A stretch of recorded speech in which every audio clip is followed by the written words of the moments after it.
जब भी खांसी ठीक ना हो रही हो तो एंटीबायोटिक ले लो। क्या ये ठीक अप्रोच है? Absolutely not. इस टाइम पे सीजन में जो कॉफ्स चल रही हैं वो मोस्टली दो टाइप की कॉफ्स हैं।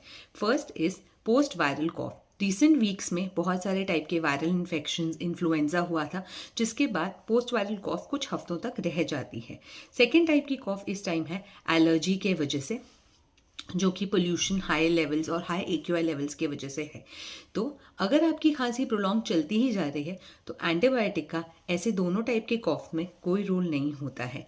इसमें हम आपको डीकंजेसेंट्स, एंटीहिस्टामिन्स और कभी कभी ज़रूरत पड़ने पर इन्हेलर्स और नेजल स्प्रे देते हैं। घर पे आप वार्म वाटर, स्टीमिंग, ये सब कर सकते हैं। नहीं ठीक हो तो मिलिए अपने पल्मोनोलॉजिस्ट से, बट प्लीज़ एंटीबायोटिक अपने आप से मत लीजिए। Stay safe.